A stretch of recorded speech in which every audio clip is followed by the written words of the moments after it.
और जितनी मैपिंग हो चुकी है इन लोगों से दस्तावेज की आवश्यकता है नहीं। किसी प्रकार के कोई दस्तावेज की ड्राफ्ट रोल में आने के लिए आवश्यकता नहीं है। इसके तहत जो पॉलिटिकल पार्टीज हैं, जो राजनीतिक जो पार्टी हैं, दल हैं, उनको भी साथ में रखा जा रहा है। सभी को नमस्कार।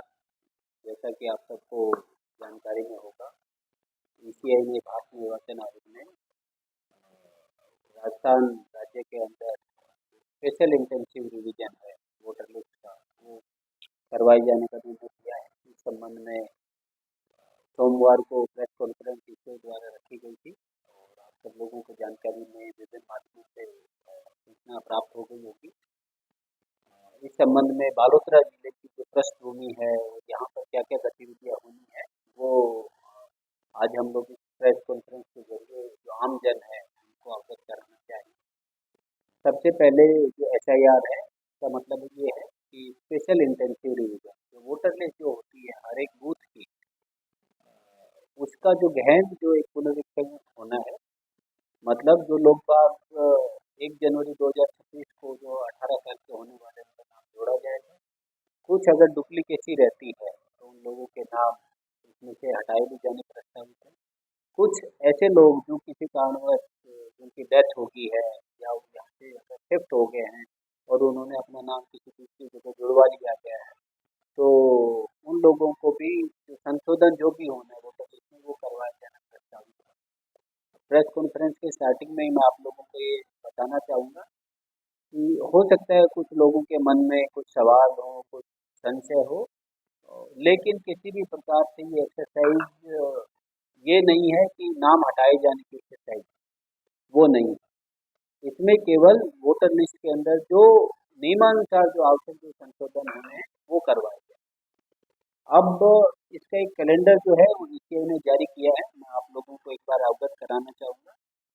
4 नवंबर से 4 दिसंबर के बीच में हमारे जो बीएलओ साहिबान हैं वो हर घर जाएंगे और उनको एक इनुमरेशन फॉर्म है, जो गणना एक प्रपत्र जिसको बोलते हैं, वो प्री प्रिंटेड एक रहता है। इस प्रकार का जो गणना जो प्रपत्र है वो है, ये सब लोगों का हर एक इंडिविजुअल वोटर का होगा। 2 सीट में जाएगा और एक पे साइन करवा करके जो हमारा बीएलओ है वो वापस रिसीव कर लेगा, ताकि ये प्रूफ हो जाए कि साहब वो हर घर गया और हर घर में ये गणना प्रपत्र है वो बांटे गए। 4 नवंबर से 4 दिसंबर के बीच में ये बंटवाए जाने प्रस्तावित है और जो वोटर जो है उससे साइन करवा करके गणना प्रपत्र जो इन्यूमरेशन फॉर्म है वो वापस भी कलेक्ट किए जाते हैं। उसके बाद में 9 दिसंबर को कितने लोगों के हमें इन्यूमरेशन फॉर्म वापस प्राप्त हुए उसके बिहाफ पे उसके अनुसार एक ड्राफ्ट रोल बनवाया जाएगा। मतलब मान लीजिए कि 100 बटे और उसमें से 97 आए तो 3 बच गए, तो ड्राफ्ट रोल जो है वो 97 लोगों का बनेगा। ड्राफ्ट रोल में जो पहला जो प्रारंभिक जो रोल बनेगा उसके लिए इस प्रकार की कोई आवश्यकता नहीं है कि इन्यूमरेशन फॉर्म के साथ में कुछ दस्तावेज जो वोटर है उसको देने ही पड़ेंगे। किसी प्रकार के कोई दस्तावेज की ड्राफ्ट रोल में आने के लिए आवश्यकता नहीं है। तो लोगों को ये भी संशय ना रहे कि साहब हमें तो नए डॉक्यूमेंट बनवाने पड़ेंगे, इधर इधर ऑफिस में हमें दर दर भटकना पड़ेगा, इस प्रकार की कोई एक्सरसाइज नहीं है। जब ड्राफ्ट रोल पब्लिश हो जाएगा उसके बाद में 1 महीने का 9 दिसंबर से 8 जनवरी का एक क्लेम एंड ऑब्जेक्शन का पीरियड है। मतलब जिन लोगों का नाम यहाँ पे ड्राफ्ट रोल में आ गया तो लोग बाग अपना ऑब्जेक्शन रेज कर सकते हैं, अपना क्लेम उस पर लगा सकते हैं कि साहब मेरा नाम इसमें नहीं आया तो क्यों नहीं आया, क्या कारण रहा, या उनको लग रहा है कि साहब किसी का गलत नाम रह गया है तो उस पर भी वो ऑब्जेक्शन लगा सकते हैं कि साहब ये फलाना व्यक्ति की तो इस प्रकार से डेथ हो गई है और इसका नाम यहाँ पे नहीं होना चाहिए। 1 महीने का वो है। उसके बाद में जो क्लेम एंड ऑब्जेक्शन जो आएंगे उनके ऊपर 2 महीने के लगभग 9 दिसंबर से 31 जनवरी तक नोटिस दिए जाएंगे। जिन लोगों के नाम या जिन लोगों के ऑब्जेक्शन आए हैं उनको के नोटिस सबको नहीं जारी किए जा रहे हैं, केवल उन्हीं लोगों को जिनका क्लेम एंड ऑब्जेक्शन से संबंधित कुछ इश्यूज आते हैं, या फिर अगर किसी बहुत कम ऐसे लोग होंगे जिनसे कुछ दस्तावेज की अगर आवश्यकता हुई, अगर वो पूर्ण नहीं हुआ तो उसको लेकर के नोटिस जारी किए जाएंगे। वो भी मैं अभी आप लोगों को बता दूंगा कि आज के दिन कितने लोगों से क्या क्या दस्तावेज की अगर आवश्यकता पड़नी है तो कब पड़ेगी, कब दस्तावेज लिए जाएंगे। 31 जनवरी को ये काम पूरा हो जाएगा, 31 जनवरी 2026 को। और फिर फाइनल जो इलेक्टोरल रोल है, जो फाइनल सब कुछ स्क्रूटनी होकर के, चेक होकर के, क्लेम एंड ऑब्जेक्शन के बाद में 7 फरवरी को जो है वो ईसीआई के अनुमोदन के बाद में उसको पब्लिश कर दिया जाएगा। तो ये लगभग 3 महीने के आसपास की जो एक्सरसाइज है, नवंबर, दिसंबर, जनवरी और 7 दिन फरवरी के, इस एक्सरसाइज के बाद में जो फाइनल जो इलेक्टोरल रोल है वो पब्लिश कर दिया जाएगा। जैसा कि मैंने आप लोगों को बताया है, ये जो इन्यूमरेशन फॉर्म है ये 2 पेज का है। फ्रंट और बैक साइड में 2 तरफ से प्रिंटेड रहेगा। एक पे वोटर की बेसिक डिटेल रहेंगी। जैसे उदाहरण के तौर पर ये किसी वोटर का, मैंग नाम के वोटर का है, गांधीपुरा में रहते हैं, इनका एपिक नंबर है, इनकी डिटेल्स लिखी हुई है, कौन से भाग संख्या में, कौन से क्रम संख्या, वोटर लिस्ट की डिटेल्स है, इनकी फोटो और एक क्यूआर कोड भी। एक इसमें कॉलम एक साथ में छोड़ा हुआ है कि इसकी वर्तमान की फोटो चिपकाए। मतलब कुछ लोग ऐसे होंगे जिनकी बहुत पुरानी फोटो होगी, तो बहुत बार ऐसे लोगों का जो वोट देने के लिए आते हैं, जो बुजुर्ग लोग हैं, या अगर किसी और भी कारणवश से अगर फोटो पुरानी रह जाती है, तो ये ईसीआई का इस पूरे के पूरे जो एसआईआर है, इसमें एक ऑब्जेक्टिव ये भी है कि सब सबकी नवीनतम फोटो में लग जाए, ताकि ये आगे किसी प्रकार का कोई डाउट नहीं है। फिर कुछ बेसिक डिटेल्स है साहब, इनकी जन्म तिथि क्या है, इनके पिताजी का नाम क्या है, पिताजी का एपिक नंबर क्या है, बाकी डिटेल्स है। नीचे ये जो काम है, जो हमारे बीएलओ साहब है, वो उनकी मदद से वोटर के द्वारा जो जानकारी दी जाएगी उनकी मदद से ये डिटेल्स भरवा देंगे, और लास्ट में नीचे साइन होकर के ये वापस हमारे जो ईआरओ ऑफिस है या एईआरओ ऑफिस है, बीएलओ द्वारा कलेक्ट कर करके वहाँ जमा कराएंगे।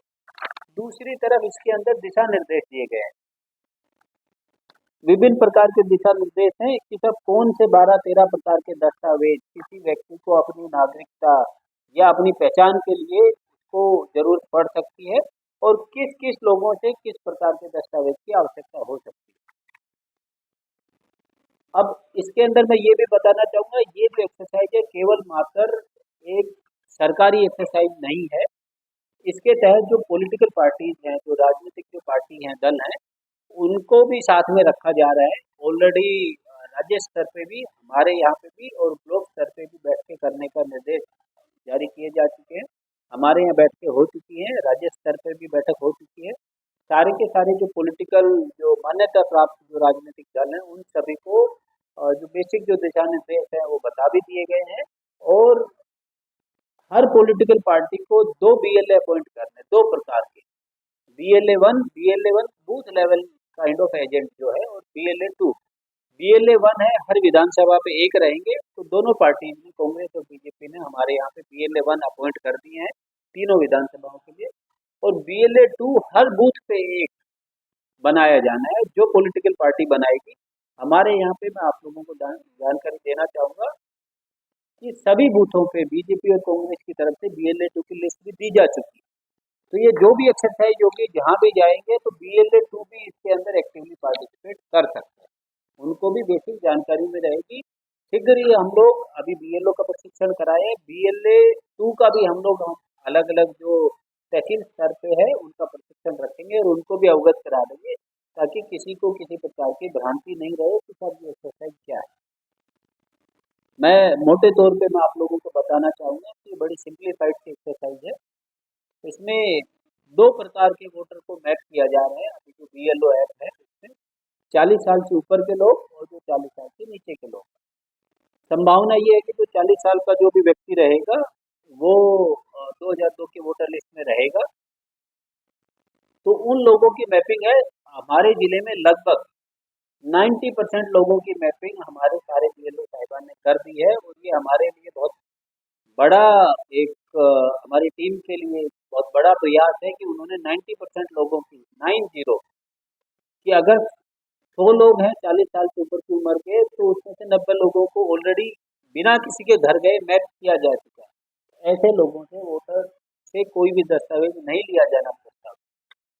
नंबर 2, ऐसे लोग, ऐसे वोटर जिनकी उम्र 40 साल से कम है, ऐसे सभी लोगों का उनके माता पिता के साथ जो मैपिंग है वो की जाए, क्योंकि संभावना यही है कि माता पिता 2002 की वोटर लिस्ट में होंगे। ये भी एक्सरसाइज हमारे बीएलओ द्वारा अलग अलग अपने बूथों पर की जा रही है और बिना किसी को दस्तावेज मांगे की जा रही है। ओवरऑल अगर आप मानेंगे तो हमारे यहाँ पे 8,12,000 वोटर हैं, लगभग 8,12,266 है। इसमें से कुल मिलाकर के आज अभी लगभग 4 बजे तक 66% के आसपास मैपिंग की जा चुकी है। मतलब अब केवल 2,70,000 लोग ऐसे बचे हैं जिनकी मैपिंग होनी बकाया है, बाकी तो हम लोग मैपिंग कर चुके हैं। और जितनी मैपिंग हो चुकी है इन लोगों से दस्तावेज की आवश्यकता है नहीं। जो बच गए लोग हैं इनकी मैपिंग भी अभी की जा रही है और आगामी दिवस में भी हमारा यही प्रयास है कि इसको ज़्यादा से ज़्यादा किया जाए ताकि लोगों से ज़्यादा दस्तावेज नहीं मांगे जाए। मैं सब लोगों की जानकारी के लिए बताना चाहूँगा कि इन्यूमरेशन फॉर्म है ये ऑनलाइन भी भरा जा सकता है। जरूरी नहीं है कि आप केवल बीएलओ का वेट करें, आप इन्यूमरेशन फॉर्म खुद वोटर जो हमारी जो वोटर है वो ईसीआई की वेबसाइट से वोटर हेल्पलाइन ऐप से डाउनलोड भी कर सकते हैं और डाउनलोड करने के बाद में खुद अपना इन्यूमरेशन फॉर्म भर करके अपलोड भी कर सकते हैं। तो अगर कोई व्यक्ति किसी कारणवश इधर उधर एक दो दिन किसी वजह से जाना भी हो पा रहा है या उसको लग रहा है कि साहब स्वयं को भरना है तो भर सकता है। और मैं आप लोगों के माध्यम से निवेदन भी करना चाहूँगा कि ज़्यादा से ज़्यादा लोग अपना एनुमरेशन फॉर्म है खुद ही भरें, तो ताकि उनको भी ठीक लगेगा और किसी प्रकार की भ्रांति भी नहीं है। साथ में ही हमारे जो बीएलओ हैं लगभग 850 से ज़्यादा बीएलओ हैं, सब जगह पर बीएलओ नियुक्त हैं। और अगर किसी को फिर भी कोई परेशानी आती है तो वोटर हेल्पलाइन जो ऐप है उसके तहत वो बुक ए कॉल का ऑप्शन आता है जिससे बीएलओ को एक मैसेज आ जाता है और बीएलओ उस नंबर पे बाद में नेक्स्ट डे नेक्स्ट 24 आवर्स में 48 आवर्स में कॉल करके उसको अगर कोई समस्या होती है उसका भी वो समाधान कर देते हैं। अंत में मैं आप लोगों से यही कहना चाहूँगा, यही निवेदन करना चाहूँगा कि ये जो एक्सरसाइज है जो वोटर लिस्ट है इसको सही किए जाने की प्रक्रिया है। इसमें इस प्रकार की एक्सरसाइज नहीं है कि केवल नाम काटने की ड्राइव चलाई जाए। अगर इस प्रकार की कोई भ्रांति है तो वो ठीक नहीं है और ना ही इस प्रकार का कोई संशय होना चाहिए कि साहब दस्तावेज बहुत ज़्यादा मांगे जा रहे हैं।